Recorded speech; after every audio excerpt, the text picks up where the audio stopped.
El extraordinario. Extraordinarium.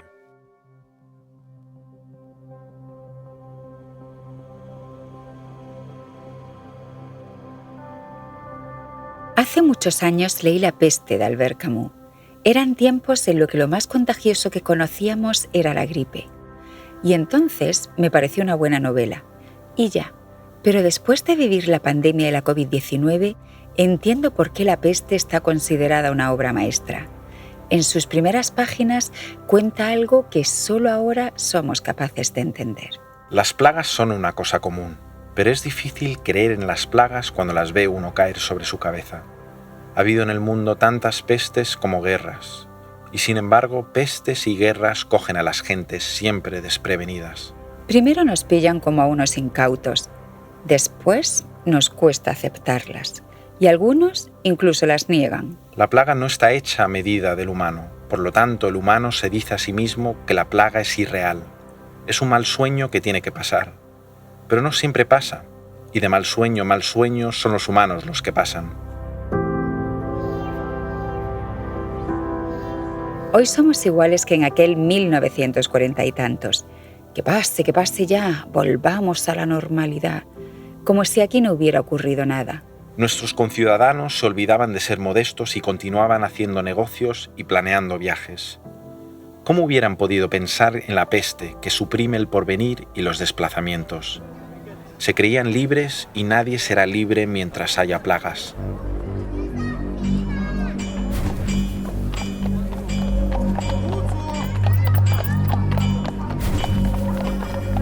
La peste habla de una epidemia de fiebre amarilla que arrasó Orán en 1940 y algo. En los primeros días aparecieron ratas muertas hasta debajo del felpudo. El doctor Rieu miraba por la ventana con inquietud.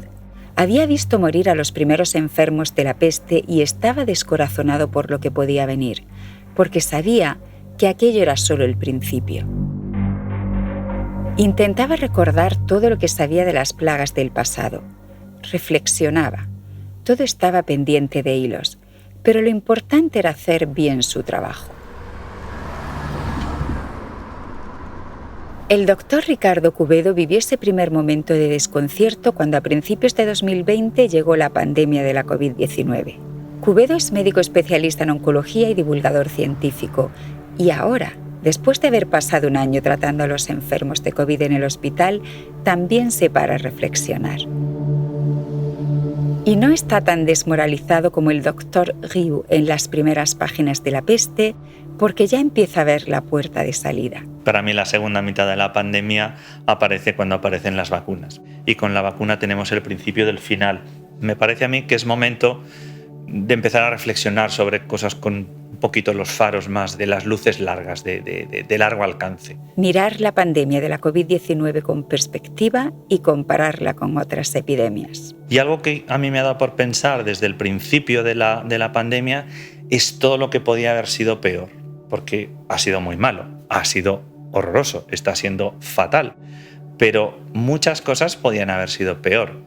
Y dentro de lo que ha pasado, yo creo que podemos considerar que hemos tenido suerte en algunas cosas. Hola, bienvenidos. ¿Me deja su ticket? Vayan pasando y tomen asiento.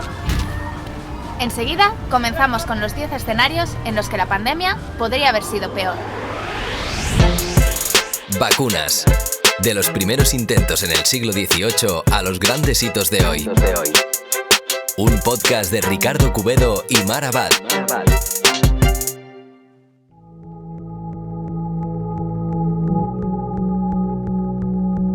Las personas que se vieron sorprendidas por la fiebre amarilla en la peste sintieron exactamente lo mismo que sentimos nosotros cuando llegó la COVID-19. Es una especie de exilio en tu propia casa, una nostalgia punzante, un futuro borroso y un presente resbaladizo. Algunos veían días sin norte, pero otros se dieron cuenta de que no había más remedio que reconciliarse con su tiempo. Y esta lista de peores escenarios que ha hecho el doctor Cubedo es una lista de reconciliación con el presente. Yo he elegido 10. Podían ser 7 o podían ser 15, pero 10 es un número redondo Y lo que voy a intentar explicar es 10 maneras en las cuales la pandemia por SARS-CoV-2 podía haber sido muchísimo peor de lo que es. Primer escenario del que nos hemos librado. La pegatina. La primera forma en la cual la epidemia por coronavirus podía haber sido peor es que fuera más contagiosa. Lo que da la contagiosidad de una enfermedad infecciosa es eso que llaman el número R. El número R es fundamentalmente las personas que por término medio tú contagias. Si el número R fuera exactamente igual a 1, siempre habría el mismo número de enfermos.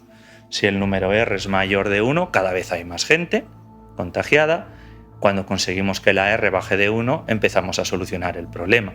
Y en eso estamos. Cuando se alcanza la inmunidad, ya sea porque todo el mundo ha pasado la enfermedad, ya sea porque mucha gente se ha vacunado, la R es menor de 1, cada persona empieza a contagiar a menos de otra persona y empieza a solucionarse la pandemia. El número R de la gripe normal, la de todos los años, es aproximadamente 1,3.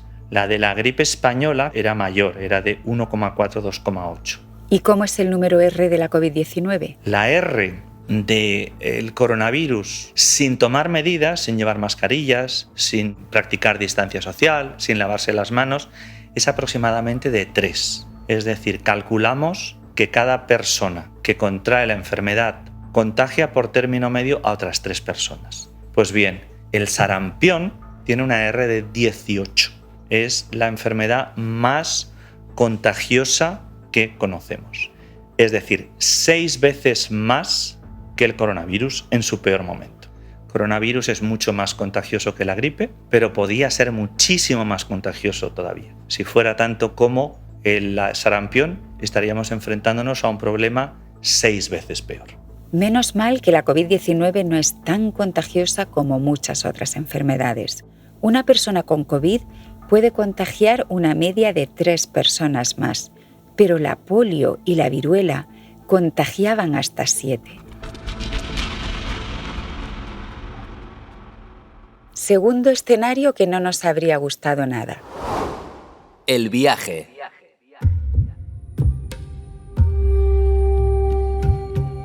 La segunda posibilidad es que fuera más mortífero, que fuera más mortal.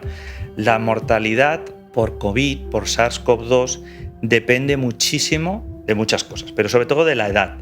Es el factor más influyente. Por debajo de 30 años muere una persona de cada 1000. Entre 30 y 40 años ya es 3 veces más, pero todavía es una cifra como que no asusta. Es 3 de cada 1000. Por encima de 40 años y hasta los 50 ya es un 1%. Ya empieza a hacer pupa. Ya es 10 de cada 1000. Entre 50 y 60 años multiplicamos otra vez por 3. Estamos 30 personas de cada 1000 que se contagian mueren. Es un 3%. Cuando la cosa empieza a ponerse fea de verdad es por encima de los 60 años. Por encima de los 60 años ya estamos en mortalidades del 5% y que cuando se acercan a los 80 años llegan al 15%. Y esa cifra es muy alta. Estamos en el rango de las cirugías más peligrosas que existen. Si te tuvieran que hacer una extirpación del esófago porque tuvieras un cáncer, una extirpación del páncreas porque tuvieras un cáncer, una gran cirugía de la aorta, entrarías con mucho miedo a quirófano, porque son cirugías con una mortalidad bastante alta. Exactamente la misma mortalidad del coronavirus cuando ya tienes entre 50, 60, 70 años, que no es ninguna broma. Pero es que si tienes más de 80 años, la mortalidad es del 20%. La mortalidad del 20% es la de un infarto agudo de miocardio, que es una de las enfermedades que tiene una mortalidad más alta. Pero estamos hablando de un tope, en el peor de los casos, de un 20%. La mortalidad del ébola era del 90%, entre el 50 y el 90%. Si la mortalidad del coronavirus fuera la mortalidad que tuvo el ébola, ayer habrían muerto 8.000 personas en España. Nos hemos salvado de que la COVID-19 no sea tan letal como, por ejemplo, el ébola o la rabia.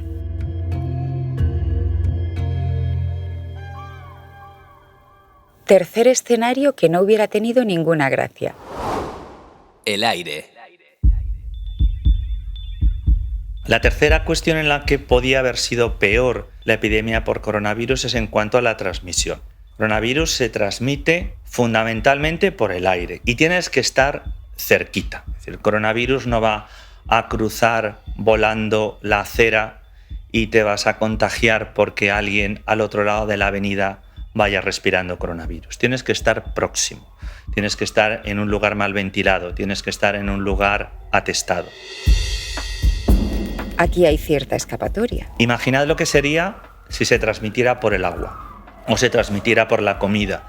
Y no es una hipótesis ni mucho menos de ciencia ficción. El cólera, el tifus, la hepatitis A son enfermedades muy comunes. Quien lo está escuchando dirá, ¿cómo que comunes? Bueno, porque estás pensando en términos de un país desarrollado. Vete a un país de Sudamérica, a un país africano, del sudeste asiático, y el cólera y el tifus es absolutamente cotidiano.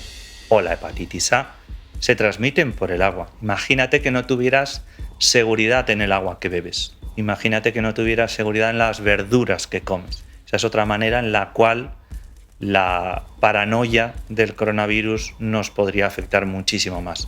Si más o menos nos aislamos, nos podemos sentir seguros. Pero ¿cómo nos sentiríamos de inseguros si pensáramos que cada vaso de agua que bebemos pudiera estar contaminado por coronavirus? Menos mal que la COVID no se contagia por el agua que bebemos. Llevar una mascarilla, lavarse bien las manos y mantener cierta distancia con otras personas es mucho más sencillo que controlar la calidad del agua.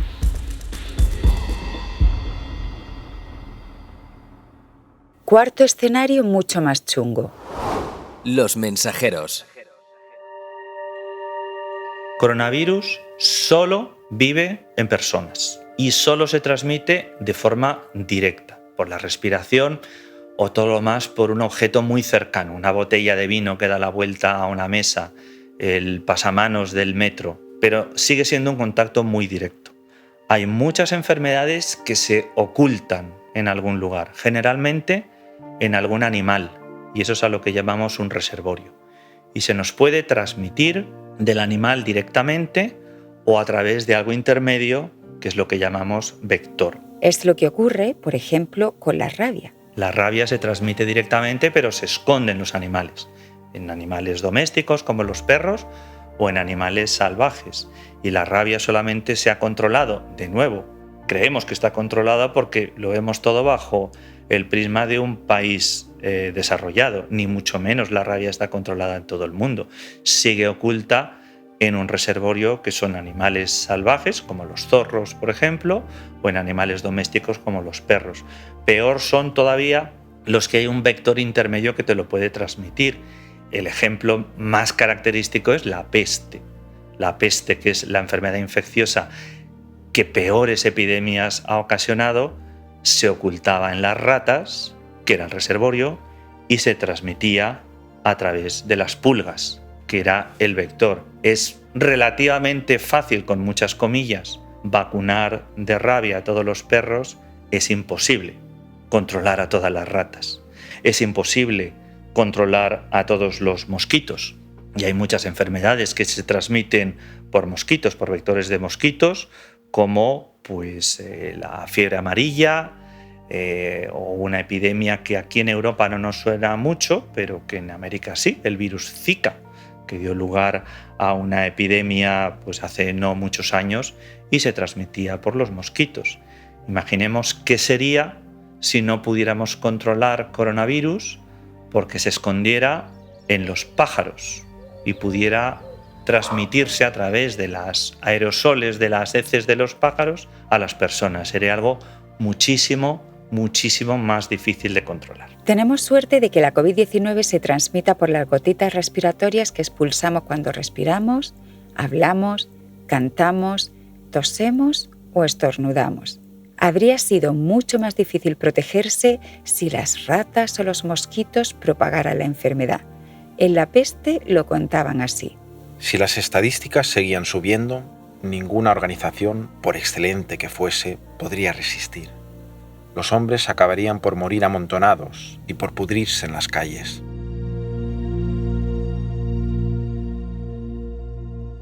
Quinto escenario, que a ver qué hubiéramos hecho. Los mensajeros. A mí hay una posibilidad que me da particular escalofríos, que es la posibilidad de que SARS-CoV-2, el virus que ocasiona la enfermedad COVID-19, afectara a los animales domésticos, a los perros y a los gatos. Pero los afectara de verdad, porque la verdad es que sí que los afecta. Hay casos en los que se le han comunicado de gatos, de perros, de leones, de tigres y de gorilas, que generalmente se han contagiado o bien por sus dueños o bien por sus cuidadores. En Dinamarca se produjo una tragedia horrible con los bisones. Dinamarca es la primera potencia mundial en granjas de bisones para peletería. Y en los bisones aparecieron muchos de ellos contagiados por coronavirus, por una variedad además mutada y por una variedad que parecía que podía rebotar a las personas. ¿Qué pasó? Que mataron 15 millones de bisones en Dinamarca. Los daneses se enfadaron muchísimo. La popularidad del gobierno cayó un 20% y el ministro de Agricultura tuvo que dimitir. Imaginad qué sería si tuviéramos que sacrificar a todos nuestros perros y nuestros gatos. Cuando digo todos, es hasta el último. Yo tengo 2 gatas en casa. Si realmente no hubiera sido excepcional, sino que fuera común que coronavirus se escondiera en los gatos, se escondiera en los perros y pudiera de ahí pasar a las personas, no habría habido otro remedio. Habríamos tenido que sacrificar a todos nuestros animales domésticos. Ya lo hicimos con las vacas. Fue la epidemia de las vacas locas, o en su nombre médico, la encefalopatía espongiforme bovina. En 1999 y 2000 se sacrificaron 4,5 millones de vacas, que eran fáciles de controlar porque estaban en granjas y generalmente las vacas no salen a pasear, pero los perros y los gatos sí. De manera que, aunque no hubiera sido ni mucho menos más grave, imaginad el dolor como especie humana que sería si hubiéramos tenido que, para controlar la epidemia, no solo vacunarnos, sino además haber llevado a nuestro perrito al veterinario debajo a que lo sacrificara. Menuda nos hemos quitado de encima con que la COVID no contagia a los perros, los gatos, los pájaros, los hámsters y todos los animales con los que nos gusta vivir.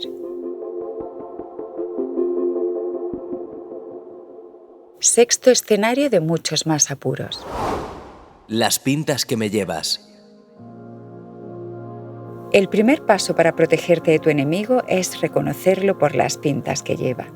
Y esos son los antígenos, la pinta que tienen. Los antígenos son la parte del virus que reconocen nuestras defensas, como si fueran sus talones de Aquiles.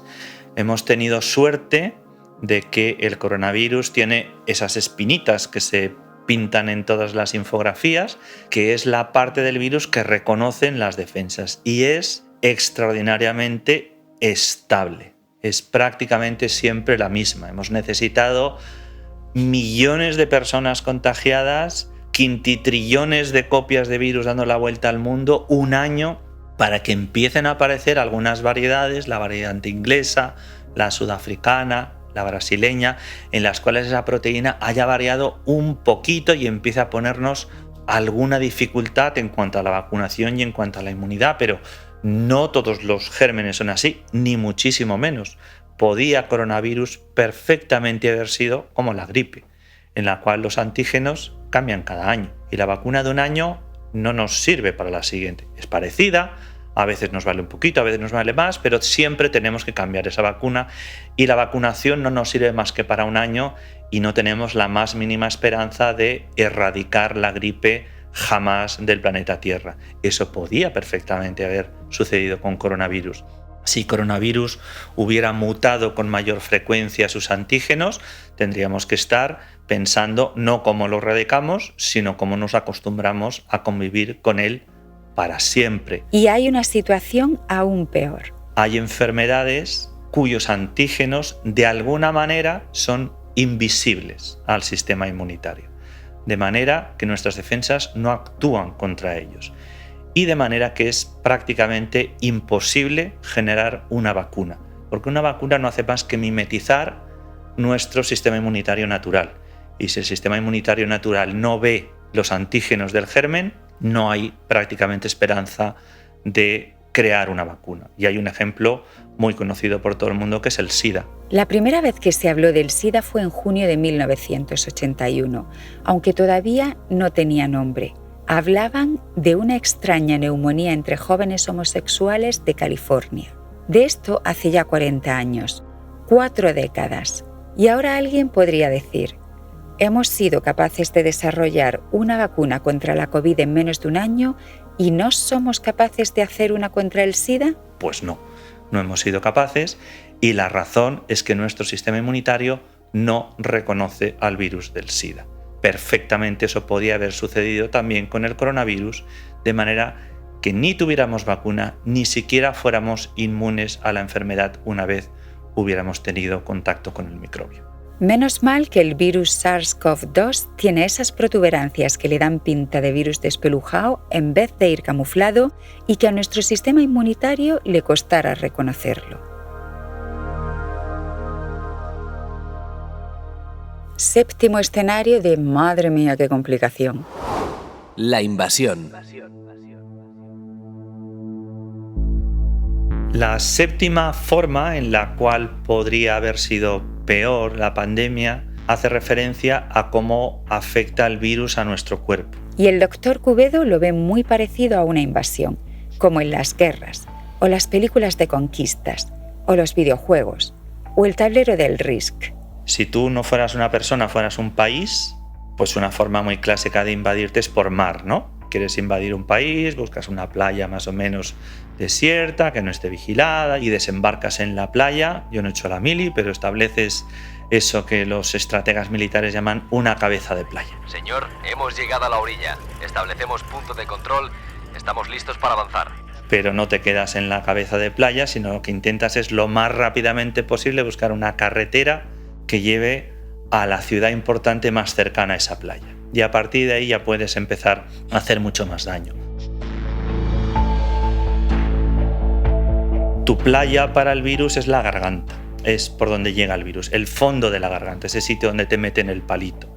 El virus llega allí por tu nariz, o llega por tu boca, o llega por tus ojos, porque en el canto externo de los ojos hay un tubito por donde desaguan las lágrimas y van a parar al fondo de la garganta. Por eso cuando lloras te sabe salada la boca. Y por ahí es por donde llega el virus. Pero de la misma manera que un ejército no quiere quedarse en una playa que le sirve de poco, el virus tampoco quiere quedarse en la garganta y busca una carretera que lleve a una ciudad importante. Y la carretera es tu tráquea. Y la ciudad importante son tus pulmones. Señor, posición fijada. Listos para atacar. Es la pulmonía el principal problema del coronavirus. Los médicos que hemos trabajado en los hospitales, lo que hemos hecho casi en el 100% de los casos es luchar contra pulmonías, porque por algún motivo el virus tiene una querencia por el pulmón y casi solo por el pulmón. Es verdad que puede afectar a otros órganos, pero no nos ha dado grandes problemas, pero no tiene por qué haber sido así.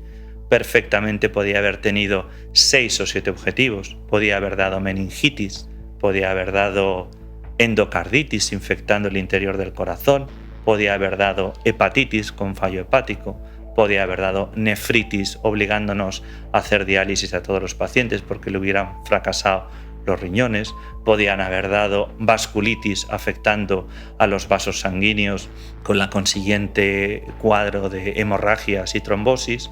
Bien, pues hemos tenido suerte de que con todo lo malo casi nos hemos tenido que concentrar solamente en un órgano vital que son los pulmones. Y para el doctor Cubedo, que la COVID se centre en los pulmones supone un pequeño respiro. Octavo escenario que hasta cuesta imaginar. Los paisajes. En cuanto a la octava forma de haber sido peor la epidemia, pues me acuerdo de un novelista portugués que es Saramago, premio Nobel, y que publicó en el 95, me parece, una novela que se llamaba Ensayo sobre la ceguera. Y era una epidemia de ceguera. De repente era una ceguera en que la gente, si no recuerdo mal, en lugar de ver negro veía blanco, pero se quedaban ciegos y nadie sabía cuál era la causa y todo el mundo se quedaba ciego. Y eso pues uno se puede imaginar a la catástrofe social que daba lugar. Ensayo sobre la ceguera arranca con un hombre metido en su coche ante un semáforo incapaz de arrancar. El resto de vehículos lo esquivan como pueden. Los peatones se acercan a ver qué le pasa a ese coche parado en medio de la carretera y dentro ven a un hombre que gira la cabeza hacia todos lados y grita: ¡Estoy ciego! ¡Estoy ciego! Afecta a la pituitaria realmente. Quiero decir, la pituitaria está en la parte alta de tu nariz y es una zona de mucosa muy especializada que sirve para oler. Y está demostrado que SARS-CoV-2 es capaz de invadir la pituitaria y por eso se te quita el olor. Pero no solamente eso. Los nervios olfatorios parten de la pituitaria, no es un solo nervio, son muchos nervios pequeñitos que atraviesan tu cráneo y llegan al cerebro. Y usando como pequeñas carreteras esos nervios, el virus es capaz de llegar hasta el cerebro. Y es verdad que el coronavirus infecta el cerebro, no da lugar a grandísimos problemas, pero llega allí a través de los nervios olfatorios. Perfectamente podría haber sucedido que el coronavirus invadiera el nervio óptico y que no perdiéramos el olfato, que perdiéramos la vista.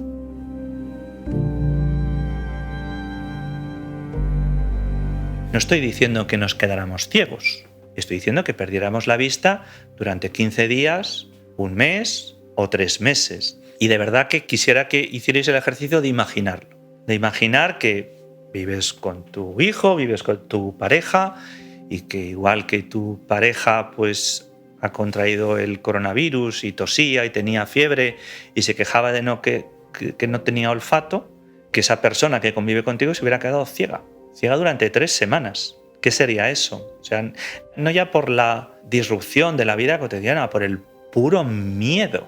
Aunque todos los médicos del mundo te juren que vas a recuperar la vista, qué espanto sería quedarse ciego 3 semanas, 3 días.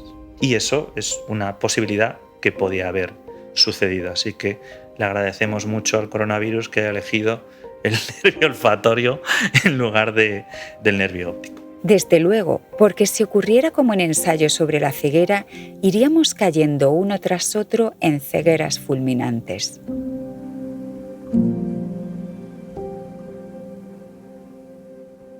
Noveno escenario que ni pensarlo. Los churumbeles. La novena posibilidad es la que más miedo me daría si no fuera médico. Durante un tiempo pensé ponerla como la última. Y la verdad es que es aterradora. Y es que hubiera matado no a los ancianos sino a los niños. La mortalidad en las residencias de ancianos en general ha sido del 10% en España. En algunos lugares de Madrid del 17%. Es una salvajada. Es 1 de cada 10 ancianos en una residencia muerto por coronavirus. Parad un momento, haced un momento de reflexión e imaginad 1 de cada 10 niños en la guardería muertos. Imaginad el pánico social, imaginad la revolución. Y no es especialmente raro. Casi todas las enfermedades infecciosas, su epidemiología tiene una forma de U. Quiere decir que tienen un pico al principio, los niños, y un pico al final, los ancianos.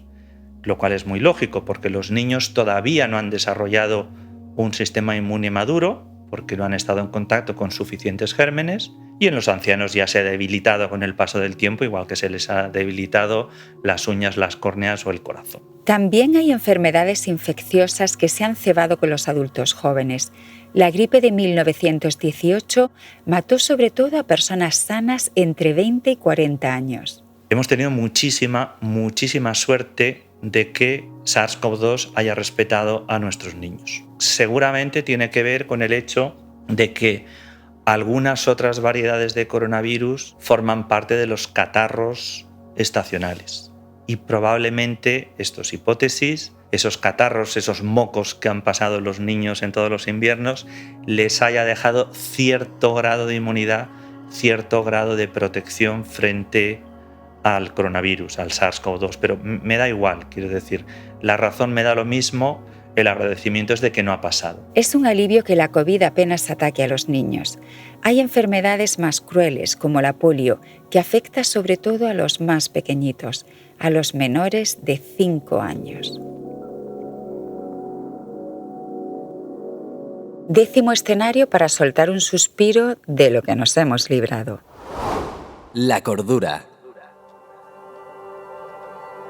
La última razón de cierto alivio en cuanto a la pandemia por coronavirus, eso de decir menos mal que no, pues menos mal que no era una infección por priones en lugar de virus. Y supongo que nunca habéis oído hablar de un prion. Pues no. Vamos a ver primero qué es un virus y así luego podemos ver las diferencias con un prión. Un virus no es exactamente un ser vivo. Un virus es una cosa entre medias de lo vivo y lo inerte, entre medias de un bicho y una cosa. Material genético casi puro, que tiene la capacidad de introducirse en tus células y hacer que tus células lo multipliquen. Ahora veamos qué es un prión. Un prión es casi lo mismo, pero en lugar de ser material genético es una proteína. Es lo más simple que uno se puede imaginar. Es una simple proteína. Las proteínas, si pudiéramos mirarlas con un microscopio suficientemente potente, veríamos que tienen una forma. Están envueltas, plegadas, arrugadas de una manera determinada.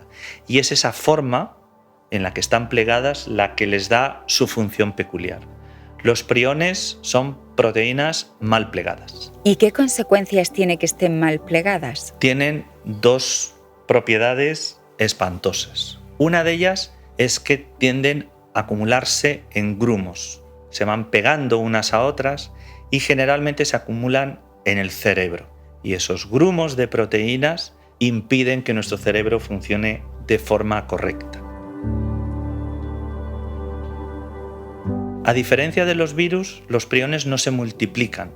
Lo que hacen es una cosa peor. Consiguen que tus proteínas, las que tú ya tenías, las normales del cerebro, las imiten y se desplieguen y se plieguen de forma incorrecta. Y cuantas más hay, a más proteínas llaman. Y cada vez ese grumo de proteínas en tu cerebro es mayor. Eso es una enfermedad por priones. Una de las enfermedades por priones más conocida es el mal de las vacas locas. La enfermedad de las vacas locas era una infección por priones. De alguna manera, esas proteínas aberrantes llegaban al sistema nervioso de las vacas y conseguían alterar el funcionamiento cerebral, andaban mal, se comportaban de forma errática y por eso parecía que estaban locas y de ahí el nombre de la enfermedad. Por fortuna, hay muy pocas enfermedades humanas por priones, pero las hay. Hay una enfermedad que se llama la enfermedad de Creutzfeldt-Jakob, que es exactamente la enfermedad de las vacas locas en humanos. Es más, parece que se consiguió demostrar que algunos adquirían esa enfermedad contagiados por el prión de las vacas locas. Por eso se sacrificaron millones de vacas en todo el mundo. Hay otra más, y está relacionada con la antropofagia. Hay una enfermedad que se llama el kuru, está en Papúa Nueva Guinea o estaba en Papúa Nueva Guinea y se transmitía de una forma muy peculiar. Se transmitía por el canibalismo que duró hasta relativamente reciente, pero una de las peculiaridades de las enfermedades por priones es que pueden tener un periodo de incubación de hasta 20 años, de manera que aunque desaparezca la forma de transmisión, la enfermedad sigue apareciendo y apareciendo y apareciendo. Y otra que es para quitarte el sueño. Hay otra muy curiosa también que se llama el insomnio fatal. Es una enfermedad por priones en que la gente acaba muriendo y la principal o la primera manifestación es el insomnio y es una enfermedad por priones. ¿Por qué ha dejado el doctor Cubedo la enfermedad por priones como el peor escenario posible? ¿Por qué es la peor pesadilla para los médicos? Un prión no es un microbio, es una simple proteína.